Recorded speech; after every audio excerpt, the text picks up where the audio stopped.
ನಿಂತಿದ್ದೀವಿ ಅಂದ್ರೆ ನಮಗಳಿಗೆ ಎಲ್ಲ ನಮ್ಮ ಹಕ್ಕುಗೋಸ್ಕರ ನಾವು ನಿಂತಿದ್ದೀವಿ. ನಮ್ಮ ಹಕ್ಕು ಸಿಗಲೇಬೇಕು ಅನ್ನೋಕ್ಕೋಸ್ಕರ ನಾವು ಧೈರ್ಯವಾಗಿ ಮುನ್ನುಗ್ಗಿ ನಮ್ಮ ಹೋರಾಟನ ಮುಂದೆ ಮಾಡಬೇಕು. ಮಾಡ್ತೀವಿ, ಮುಂದೆ ನುಗ್ತೀವಿ ಅನ್ನೋ ಛಲ ನಮ್ಮಲ್ಲಿ ಇದೆ ಅಂತ ನಾವು ಹೋರಾಟಕ್ಕೆ ನಿಂತಿದ್ದೀವಿ. ಈಗ ಹೋರಾಟಕ್ಕೆ ಬಂದು ಈ ಹೋರಾಟ ನಾವು ಚಿಕ್ಕದಾಗಿ ಹೋರಾಟ ಮಾಡ್ತಾ ಇದ್ವಿ. ಈಗ ದೊಡ್ಡದಾಗಿ ನಮ್ಮ ಜನಗಳಿಗೆ ಅನ್ಯಾಯ ಎಲ್ಲಾಗಿದೆ, ನ್ಯಾಯ ಎಲ್ಲಿ ಸಿಗ್ಬೇಕು, ನಾವು ನ್ಯಾಯ ಎಲ್ಲಿ ಪಡ್ಕೋಬೇಕು ಅನ್ನೋದನ್ನ ನಾವು ಗುರಿನ ತಲುಪಿಸೋಕ್ಕೋಸ್ಕರ ನಮ್ಮೆಲ್ಲ ಅಕ್ಕಂದಿರು ಅಣ್ತಂದಿರಿಗೆಲ್ಲ ಸ್ವಲ್ಪ ಸ್ವಲ್ಪ ತಿಳುವಳಿಕೆ ತಿಳ್ಕೊಳ್ಳೋದ್ರಲ್ಲಿ ಅಲ್ಲಲ್ಲಿ ಒಂದು ಸ್ವಲ್ಪ ನಮ್ಮಗಳಿಗೆ ಗುತ್ತಿಗೆ ಅವರಿಂದ ಪೌರ ಕಾರ್ಮಿಕರಿಗೆ ನಮಗೆ ಟಾರ್ಚರ್ ಕೊಡೋ ಮುಖಾಂತರ ನಮಗೆ ಅಲ್ಲಲ್ಲಿ ಬಿಗಿ ಭದ್ರತೆ ಮಾಡ್ತಾ ಇದ್ದಾರೆ. ಯಾವುದಕ್ಕೆ ಆಗಲಿ ನಾವು ಎದುರಬಾರ್ದು. ಏನು ಸಂಬಳ ಕೇಳೋಕ್ಕೋಸ್ಕರ ನಾವು ನಮ್ಮ ಹಕ್ಕನ್ನ ನಾವು ಬೆಳಗ್ಗೆ 6 ಗಂಟೆಯಿಂದ 7 ಗಂಟೆವರೆಗೂ ಸತತವಾಗಿ ದುಡಿಯೋ ಸಂಬಳನ ನಾವು ಕೇಳ್ತಾ ಇದ್ವಿ. ಬೇರೆ ಏನು ಅವ್ರ ಕಷ್ಟನ ನಾವು ಕೇಳ್ತಾ ಇಲ್ಲ, ನಮ್ಮ ಕಷ್ಟನ ನಾವು ಕೇಳ್ತಾ ಇದೀವಿ. ಅದನ್ನೇ ಕೊಡಲ್ಲ ನಾವು. ನಿಮಗೆ ನಮ್ಮ ಸಂಬಳ ಜಾಸ್ತಿ ಆಗಿದೆ, 14,000 ರೂಪಾಯಿ ಸಂಬಳ ಜಾಸ್ತಿ ಆಗಿದೆ ಕೊಡಿ ಅಂದ್ರೆ ಇದುವರೆಗೂ ಯಾವುದೇ ವಾರ್ಡನಲ್ಲಿ ಸಂಬಳ ಆಗಿಲ್ಲ, ಇನ್ನೂ ಆಗಿಲ್ಲ. ಇನ್ನು ನಮಗೆ ವರ್ಕ್ ಕಾರ್ಡ್ ಕೊಟ್ಟಿಲ್ಲ ಅಂತ, ವರ್ಕ್ ಕಾರ್ಡ್ ಕೊಟ್ಟಿಲ್ವಂತೆ, ಸ್ವಲ್ಪ ಜನ ವರ್ಕ್ ಕಾರ್ಡ್ ಕೊಟ್ಟಿದ್ಯಂತೆ, ಸ್ವಲ್ಪ ಜನ ಎಲ್ಲೆಲ್ಲಿ ಭದ್ರವಾಗಿ ಏನು ಕಾನೂನು ಬದ್ಧವಾಗಿ ನಮ್ಗೆ ಸಂಬಳ ಕೊಡ್ಲೇಬೇಕು ಅನ್ನೋ ಹತ್ರ ಸಂಬಳ ಕೊಡ್ತಾ ಇದ್ದಾರೆ. ಎಲ್ಲೆಲ್ಲಿ ಸ್ವಲ್ಪ ಜನ ಭಯ ಪಡ್ಕೊಂಡು ಮೇಸ್ತ್ರಿಗಳಿಗೆ ಕಾಂಟ್ರಾಕ್ಟ್ ಅವ್ರಿಗೆ ಭಯ ಪಡ್ಕೊಂಡು ಅವ್ರಿಗೆ ಸಂಬಳನೇ ಇಲ್ಲ. ಅದೇ ಎಲ್ಲಾ ಕಡೆ ಕೊಡ್ಬೇಕು ಅಂತ ಬಿಬಿಎಂಪಿ ಮಂಜೂರಾದವರು ಹೇಳಿದ್ದಾರೆ. ನಮ್ಗೆ ಏನು ನೀವು ಮೂತಿರೋದು ಅದೇ ಕೊಟ್ಬಿಡಿ ಅಂತ, ಆದ್ರೆ ಸ್ವಲ್ಪ ಜನ ಕೊಟ್ಟಿಲ್ಲ. ಅದನ್ನ ಕೇಳೋ ಹಕ್ಕು ನಮ್ಮಲ್ಲಿ ಧೈರ್ಯ ಇಲ್ಲ.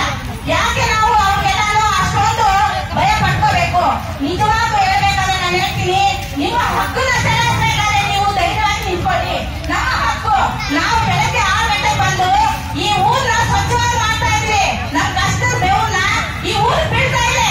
ಹಂಗಾಗಿ ನಮ್ಮ ಕಷ್ಟನ ಓಡಿ ಯಾಕ್ರಿ ಬರಲ್ಲ ಅನ್ನೋ ಕೇಳೋ ಹಕ್ಕನ ಚಲನ ನಮ್ಮ ಹೆಣ್ಣು ಮಕ್ಕಳು ಎಲ್ಲರಿಗೂ ಬರ್ಬೇಕು. ಬಂದಾಗಲೇ ನಮಗೆ ನ್ಯಾಯ ಕೊಡ್ಬೋದು. ಇದನ್ನ ಎಲ್ಲ ಬರ್ಬೇಕು. ಎಲ್ಲೇ ಆಗಲಿ ಮೇಸ್ತ್ರಿಗಳಿಗೆ ಆಗಲಿ ಕಾಂಟ್ರಾಕ್ಟ್ ಅವ್ರಿಗೆ ಭಯ ಬೀಳೋ ಅವಶ್ಯಕತೆ ಇಲ್ಲ. ನನ್ನದೇ ತಗೊಳ್ಳಿ, ಕಾಂಟ್ರಾಕ್ಟ್ ಅವರು ಮೇಸ್ತ್ರಿ ಅವರು ಸೇರ್ಕೊಂಡು ಹೊಡೆದು ನಮಗೆ ಅವಮಾನ ಅಲ್ಲ. ಅವನು ಸಂಬಳ ಕೇಳುತ್ತೆ, ಬೇರೆ ಏನೂ ಅಲ್ಲ. ನಾವು ಬೆಳಗ್ಗೆಯಿಂದ ಬಂದು 30 ದಿವಸ ಸತತವಾಗಿ ದುಡಿದಿರೋ ಕಷ್ಟನ ಕೊಡಪ್ಪ ಅಂತ ಕೇಳಿದ್ರೆ ನಾವು ಕೊಡಲ್ಲ ಅಂತ ಹೇಳಿದ. ಯಾಕೆ ಕೊಡಲ್ಲ? ಏನು ಕೊಡಲ್ಲ? ನಾವು ಕೊಡೋ ರೀತಿ ನಾವು ತಗೋತೀವಿ ಅಂತಂದ್ರೆ ಮೇಸ್ತ್ರಿ ನಾವು ಕಾನೂನು ಬದ್ಧವಾಗಿ ತಗೊಂಡು ಮೇಸ್ತ್ರಿ ಮೇಲೆ ಕಾಂಟ್ರಾಕ್ಟರ್ ಮೇಲೆ ನಾವು ಕಂಪ್ಲೇಂಟ್ ಕೊಟ್ಟಿದ್ವಿ, FIR ಆಗಿದೆ. ಇವಾಗ ಇದೇ ತರ ಎಲ್ಲಾದ್ರೂ ನೀವುಗಳು ಕಾನೂನು ಬದ್ಧವಾಗಿ ನಾವು ಕೊಡೋ ಹಕ್ಕನ್ನ ಕೊಡಿ. ಫಸ್ಟ್ ನಮಗೆ ಸಂಬಳ ಕೊಡಿ. ಯಾರೋ ಕೇಳೋರಾಗಿದ್ರಿ ಮೇಸ್ತ್ರಿಗಳು ನಾವು ಕೇಳೋದಲ್ಲ. ನಮ್ಮ ಯೂನಿಯನ್ ಐತೆ, ನಮ್ಮ ಯೂನಿಯನ್ ನಿಮ್ಗಳಿಗೆ ನ್ಯಾಯ ದೊರಕುತ್ತೆ ಅಂತ ನಾನು ನಿಮ್ಗೆ ಸತತವಾಗಿ ಮನಪೂರ್ವಕವಾಗಿ ಹೇಳ್ತಾ ಇದ್ದೀನಿ. ನಿಮಗೆ ಹಕ್ಕು ಸಿಗ್ಬೇಕಂತಂದ್ರೆ ನಾವುಗಳು ಗಟ್ಟಿಯಾಗಿ ನಿಂತ್ಕೋಬೇಕು. ನಾವು ಎಲ್ಲಿ ಕೆಲಸ ಮಾಡ್ತೀವೋ ಅಲ್ಲಿ ಮೇಸ್ತ್ರಿಗಳಿಗೆ ಭಯ ಪಡಬೇಕಾಗಿಲ್ಲ, ಓನೋರ್ಗೆ ಭಯ ಪಡಬೇಕಾಗಿಲ್ಲ, ಯಾರು ಇಲ್ಲ. ನನ್ನ ಕಷ್ಟ ನಾನು ಬೆಳಗ್ಗೆ 6 ಗಂಟೆಗೆ ಮಕ್ಕಳು ಮನೆ ನನ್ನ ಸಂಸಾರ ಬಿಟ್ಟು ನಾನಿಲ್ಲಿ ಬಂದು ಕಷ್ಟ ಮಾಡ್ತಾ ಇದ್ದೀನಿ ಅಂದ್ರೆ ನನ್ನ ಕಷ್ಟ ನಾವು ಯಾವನೇ ಆಗಲಿ ತಗೊಂಡೆ ನಾನು ಬಿಡಲ್ಲ. ನಾನು ಕಿತ್ಕೊಳ್ಳೋ ಛಲ ನನ್ನ ಇದೆ ಅನ್ನೋದು ನಿಮ್ಮ ಹೆಣ್ಣು ಮಕ್ಕಳಲ್ಲಿ ದಯವಿಟ್ಟು ಬರಬೇಕು. ಆ ಛಲ ಬಂದಾಗ ಯಾವಾಗೂ ನಮ್ಗೆ ಮೋಸ ಮಾಡೋ ರೀತಿಯಲ್ಲಿ ಇರಲ್ಲ. ನಿಮ್ಗಳಿಗೆಲ್ಲ ಆ ಛಲ ಧೈರ್ಯ ಎಲ್ಲ ಬಂದು ನಮ್ಮ ಸಂಬಳ 21,000 ರೂಪಾಯಿ ಆಗಿದೆ. 21,000 ರೂಪಾಯಿ ಬರೋವರೆಗೂ ನಾವು ಹೋರಾಟ ಮುಂದುವರಿಸ್ತೀವಿ. ನಾವು ಇಲ್ಲಿವರೆಗೂ ಚಲವಾಗಿ ನಿಂತ್ಕೊಂತೀವಿ. ಅದೇ ಸಾಧ್ಯ. ನಿಮ್ಗೆಷ್ಟು ನಾಳೆಯಿಂದ ನಿಮಗೆ ಇಲ್ಲಿ ಬಂದಿರೋರಿಗೆಲ್ಲ ಯಾರ್ಯಾರು ಚಲ ಪಾರ್ಟಿಯಲ್ಲಿ ಹೊಡೆದ್ಬಿಟ್ಟು ಮಾತಾಡಿ ಆಮೇಲೆ ನೋಡ್ಕೊಳ್ಳೋಣ. ಎಲ್ಲ ವಾರ್ಡ್ನವ್ರಿಗೂ ಎಲ್ಲವರು ನಮ್ಮ ಎಲ್ಲ ವರ್ಕರ್ಸ್ನು ಒಕ್ಕಟ್ಟಾಗಿ ಕಳಿಸಿ ಎಲ್ಲಾದ್ರೂ ಕಳಿಸಿ ಎಲ್ಲಿವರೆಗೂ ಹೋರಾಟ ಹೋಗುತ್ತಾ ಹೋಗೋಣ. ಎಲ್ಲಿ ಪೊಲೀಸ್ ಸ್ಟೇಷನ್ ಆಗ್ತಾರೆ ಆಗ್ಲಿ, ಎಲ್ಲಿ ಆಗ್ತಾರೆ ಆಗ್ಲಿ. ಆದ್ರೆ ನಾವು ನ್ಯಾಯವಾಗಿ ದುಡಿಯೋ ನಮ್ಮ ಕಷ್ಟನ ಮತ್ತೆ ಕಿತ್ಕೊಂಡ ಮತ್ತೆ ನಾವು ಬಿಡಲ್ಲ. ದಯವಿಟ್ಟು ಇಷ್ಟು ಹೇಳಿ ನನ್ನ ಮಾತನ್ನ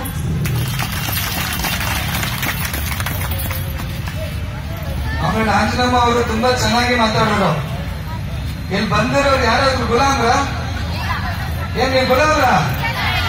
ಆದ್ರೆ ಇವತ್ತಿನ ಒಂದು ಗುತ್ತಿಗೆ ಪದ್ಧತಿ ಕಾರ್ಮಿಕರನ್ನು ಗುಲಾಮರ ತರ ಮಾಡಿಟ್ಟಿದೆ. ಮೊನ್ನೆ ಆಂಜನಮ್ಮ ಅವರು ಇವರೆಲ್ಲ ಸೇರ್ಕೊಂಡು ಸಂಬಳ ಕೇಳಿದಕ್ಕೆ ಕಾಂಟ್ರಾಕ್ಟರ್ ಮತ್ತೆ ಮೇಸ್ತ್ರಿ ಬಂದು ಅವ್ರನ್ನ ಹೊಡೆದಿದ್ದಾರೆ.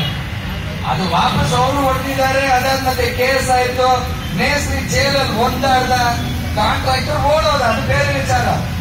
ಆದ್ರೆ ಸರ್ಕಾರದಲ್ಲಿ ಇವತ್ತು ಕಾರ್ಮಿಕರನ್ನು ಗುಲಾಮರ ತರ ನೋಡ್ತಾ ಇದೆ.